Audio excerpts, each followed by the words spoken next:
Azz City remix. What's this record about? Azz City remix. It's an ode to all the strip clubs, you know, in Atlanta, but also showing love to all the strippers, all the baddies, you know, all the bad bitches out there, you know, all the way to the KOD, Ace of Diamonds, you know, so every strip club, you know, it's just showing love. This song features Doe B on it. That's what made it the remix, his feature part of the record. R.I.P. Doe B. How'd you guys link up initially? The first time I met Doe B, we was in the club in Montgomery, Alabama. It's called The Mansion. And I never forget, you know, Doe B, big dude, you know, I thought he, you know, he big in person and you probably see in the videos, but I remember he had on like a Tracy McGrady jersey. Let me take that back. If it wasn't Tracy McGrady, I believe it was a Penny Hardaway jersey. And, you know, I was introduced to Doe B music in Panama City during spring break. And I was at a club and they played Let Me Find Out. And like the whole club went crazy. And I was like, you know, I was like, who it is? You know, so, but you know, I heard the song, but I didn't know it was that big till I went to Panama City. And I was like, oh shit, you know, I was like, you know, dude gonna do something, you know, he gonna be somebody. You know, how I can just kind of tell, you know, like the way he came out, it was hard. Like when Jeezy came out or 50 Cent or, you know, any other artist that done blew. So I had, you know, as soon as I saw the reaction of the crowd, I knew like, you know, dude got something special. So that's how you guys initially linked, was at Club Mansion in Montgomery. Now,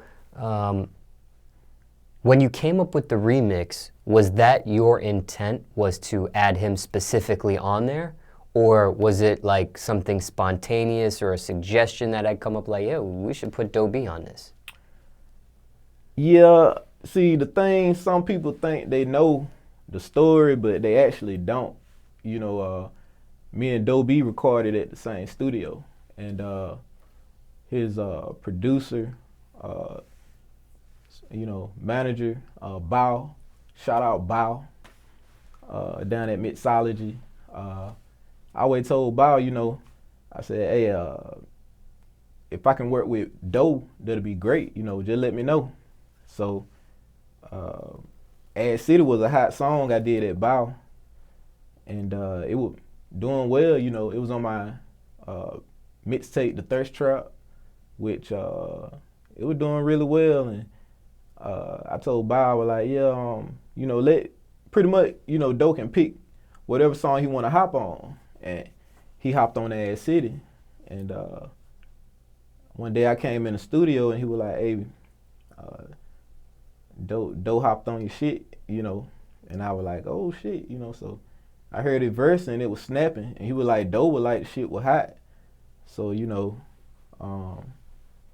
Doe blessed the track. Shout out to Doe B, cause you know, just to hear him hop on the track, you know, I got a couple tracks people done hopped on, but for him to bless me like that, you know, and that to be my #1 song to this day, and you know, feels good. Now, how does it work when it comes to getting a feature on a song? What's the policy? And I always wondered this. When you get the verse back, what happens if, one, you want to make some changes to it? Maybe have the person change some stuff up. Or, two, you just don't like the verse they give you. What happens in a situation like that? Do you just take it, accept it, whatever it is, and just keep it moving? Or do you say, hey, I want to fix this, or I need you to go back in and do it again? I mean, you said it was fire, right? But just curious, what is the policy on something like this? If, let's say Doe put a weak verse on the track, you know, I'm pretty much gonna like get word to him that, you know, like, I like it, you know, but, you know, I don't love it. So, but if it that bad, you know, it's, you know, let's say for instance you send an artist an inquiry about a collabo, which like I work with Stuart Rock, Shauna, and for example, so which all of them the first time they sent me they verses, you know, it was hot, but if you're doing something like hitting them up for a verse and they sending you back like something very garbage, I guess you could say, you need to contact their manager and just be pretty much straightforward with them and tell them like, you know, like, this ain't what I want, or if you're paying them, this ain't what I paid for, you know, and they'll go back and fix it, cause you know it's this game, you know, you can't be people can't be sensitive when someone says, hey, I don't like this, cause you know I've heard like some of the top artists send some of the other top artists out there a track back saying like, hey, I don't like it. So I see. Now, what happens with the policy? You get the verse back, and they kill it. Their verse is better than your original verse. At that point, and this is a remix for this particular situation that you had him on, but let's say this wasn't a remix. Let's just say this was another feature you got from somebody. Let's say their verse is better than your first verse. Do you go back and fix your verse to match, or do you add an additional verse after theirs to balance things out? What's the policy there? Or do you just accept it? Hey, your first verse is your first verse. It is what it is. We can keep it moving regardless. Me, myself, I'll probably keep it moving. I too much don't feel like I get killed on tracks.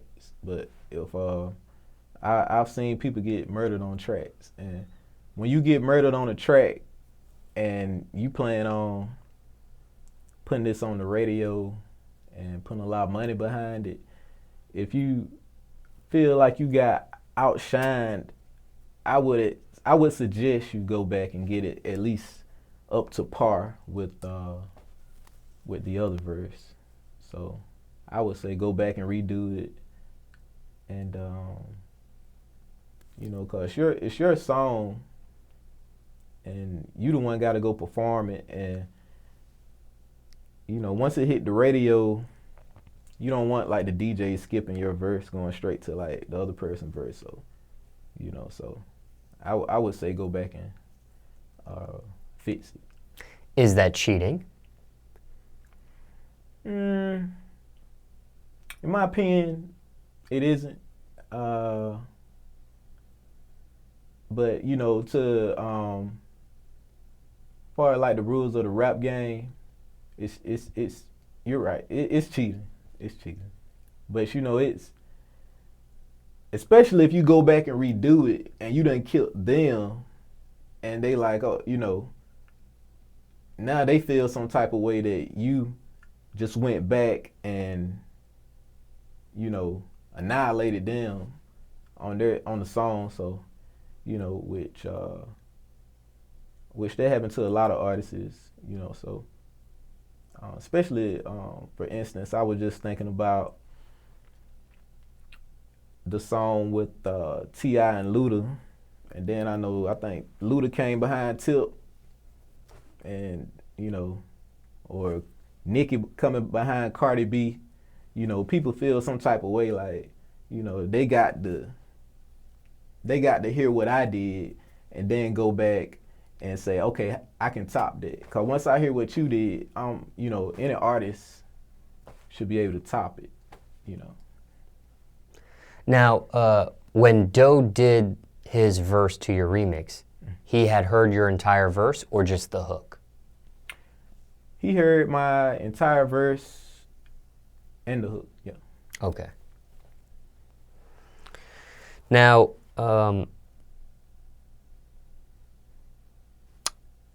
when it came to a remix, which is your record here, what is the policy on a remix?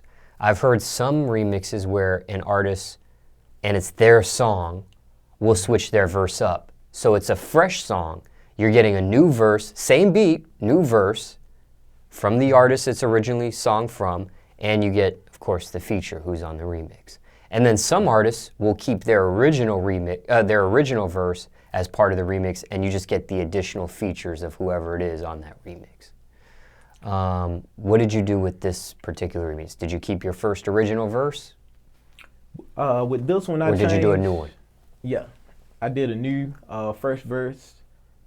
Cause the first version did very well in the strip clubs in Atlanta. Shout out to Coalition DJs. But yeah, the very last verse of the song I left the same. I felt like it was just a good close way to close the song. So Doe came in on the second verse, and once they heard that in the clubs, which people come up to me now and say, hey man, I heard Azz City in the strip club the other day in Atlanta and stuff. So it's feel good to know the dude name hold weight, rest in peace. He left me with a gift, so I'm still running with it. And but yeah, I had to go back, change that verse and make it a official remix. Now, did you change your verse after his verse was already submitted, or your verse was already changed as a new remix? It was already changed.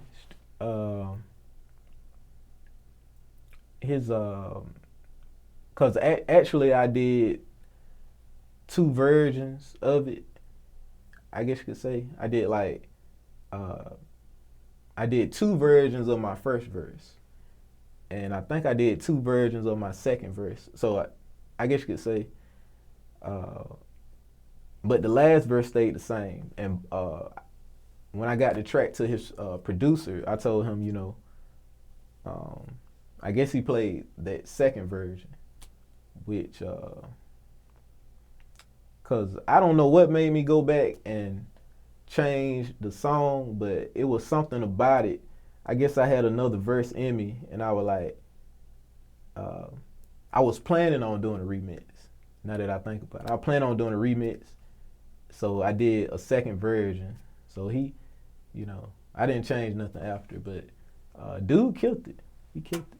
So which version did he hear? Did he hear the original version, or did he hear the second version, which you ended up using? He heard the second version. Ah, okay. Yeah. Now, in retrospect, was that the right decision making there? Are you glad you went with a new version for your remix alongside Doe's, or do you wish I should have kept my original version from the original song as part of the remix? Because sometimes when you change that verse, it switches the vibe of the song. Because people that might have been a fan of the original might be thinking you're going to have your original verse. And if it's a good version, they might forget about that original. If it's not good, they'll be like, dude should have kept the original version. You get what I'm saying? Right. I've seen artists go both ways. Yeah, I actually debated that about the first verse, because that first verse I did on that song, to me, is classic. Because, like, it's kind of, heavily influenced by T.I.'s Do It Baby, Stick It Baby. And, you know, I kind of put my CSK swag and you know, did it on the original version, which I debated that, you know, because I was in love with that first verse. But I feel when that second verse came out, I was feeling kind of, because I love rapping fast. So I think I had that in me to just, you know, do my my tongue twister thing. So, you know, I just wanted to kind of, I love rapping fast, and that, you know, it wrote well on that beat. So The beat stayed the same though. It didn't switch from the original to the remix. right. Same beat. Who did the beat originally? The beat is done by my partner, Azz, and he produced a couple of my tracks I worked with, and hot up and coming producer artist, Azz. When you first heard that beat for the first time, we're talking originally, was it an instant vibe you had to that beat? Yeah. I actually that was supposed to be a remake beat to a song I had called Strike a Pose, but when I heard it, I think I had heard Rack City, and I believe I went to the studio, and I was, you know, I love the strip clubs, you know, so I was heavily in the strip club at the time. So when I heard the beat, I was saying Azz City, Azz City, and next thing I know, you know, I'm pretty sure my producer or whoever in the studio with me, like, hey, that's a hit, you know. So I just left it alone and, you know, took it, promoted it, got great feedback in the clubs. So, you know, it did real well. And then once the remix came out and I got Doe on it, you know, I had DJs actually like send me the track, you know, and it's hard nowadays to get DJs to say, hey, send me the track and I'll play it on the radio. So we had a long debate about the clean version of the song, which at first I thought Twerk City, Dance City, but you know, we came up with the city. So the city, you know, fit perfect, you know, for the radio version. So you know, we they're still climbing, and be on the lookout. So it sounds like you came up with the hook first before you even wrote the original verses. Right. When you came up with either the original version of the song or the remix verses, do you write your verses? Do you freestyle and punch in your verses? How'd you come up with what you came up with? My writing process, I like to freestyle, but I also love to write, and 99% of my verses after my first mixtape are written, but a lot of my songs, to get the verse going, I freestyle, because you know you gotta feel the beat and the vibe of the beat, and you know you'll just come in and you know whatever you feel right in the beat, and then you know I feel like I gotta throw something to kind of catch your ear, something you never heard before in my rhymes, to make you say, okay, this dude ain't like, you know, the rest of the rappers out here. So whatever I do, I gotta make it extra, you know. So when you might want to go play that back and say, what he said, you know. So I'll say some off the wall shit, you know, to get your attention,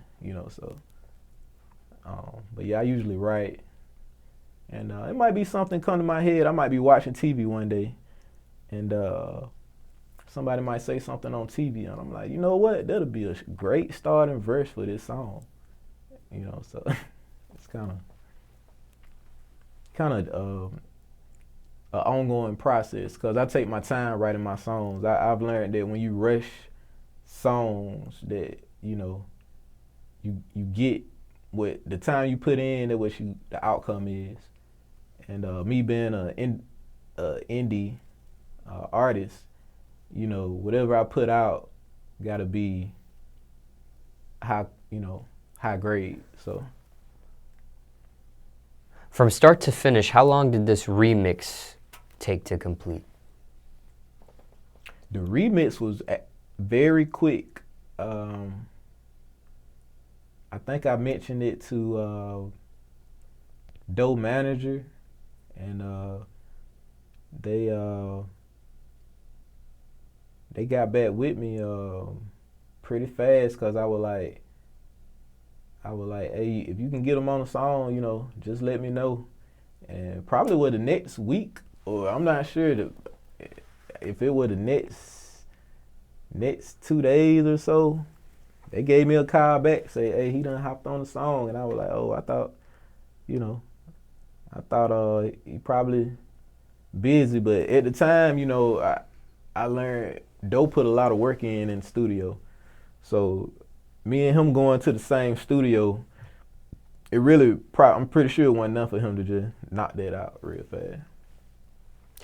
After the record was complete, how long before you actually released it to the public? I put the song out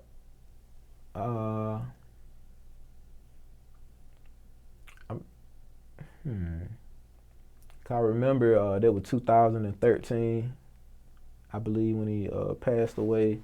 But I put the song out, and I believe that 2014, if I can remember correctly. But we were planning on putting the video out that January. I might got my years mixed up, but yeah, we were planning on putting out the video that January, and I had to getting things set up. I didn't want to shoot no half-ass video. I wanted to shoot, you know, something top notch, you know, because I felt like Alabama was, you know, it was our time, and just to catch the eyes of, you know, labels and stuff, you know, Doe B, CSK, you know, that's something I think like would have been epic, you know. So, but yeah, the video, you know, still be on the lookout. Don't be surprised you still see a Azz City remix video. So, originally on the question I asked was how long was the song released or premiered after it was complete? I would say it was probably, how long was it released? A month after you recorded it and completed it? Maybe two. I want to say 2 months after. But yeah, I had to get that out ASAP. But yeah, I want to say it probably was a month after. I can't recall, but I had to get that out there fast because, you know, you couldn't really go wrong putting out a song with Doe B in my neck of the woods in Alabama, you know. So once, you know, back home they heard I got a song with Doe B, you know, that pretty much kind of shut all my haters the fuck up, you know. So they really didn't, you know, they didn't see that one coming, you know. So which, you know, that were my intentions, you know, to kind of you know, you think like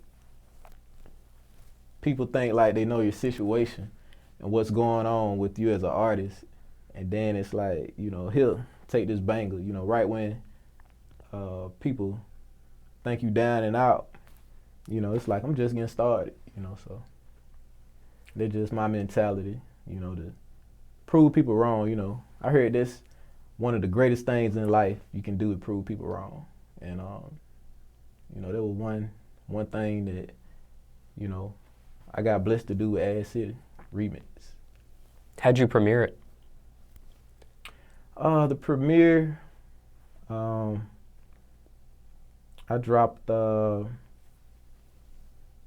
actually I got heavy followers on Facebook, IG, and something I've done over the years is create thirst traps to promote songs, and I get paid to promote songs through thirst traps. And you know, one thing I started that back in with MySpace, and moved on to Instagram, which I feel I'm the inventor of promo thirst traps and the word baddies, because I was the first one to ever say the word baddies. Look out for that single, by the way. But I put Azz City on that platform that I have, and it did very well, you know, so I did that.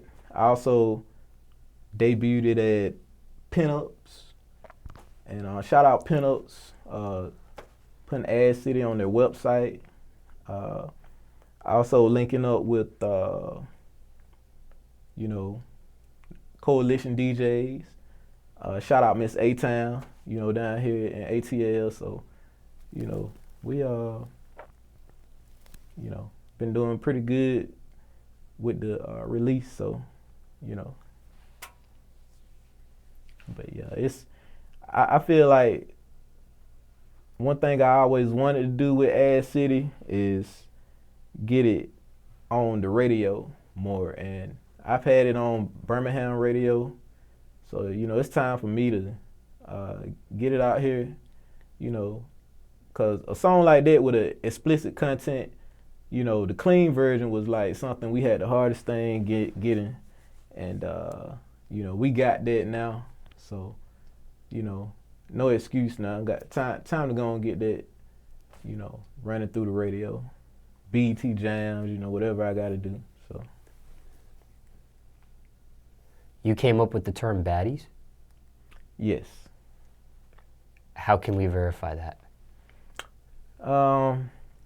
That's something I wish I could verify, but but yeah, it's a term I was using frequently on social media, and then next thing I know, I like everybody saying that word, you know. So it, you know, like I said, it's just something I just have to feel like I invented, you know. But if I can go back and trace it, you know, it probably started back in 2005 or 6.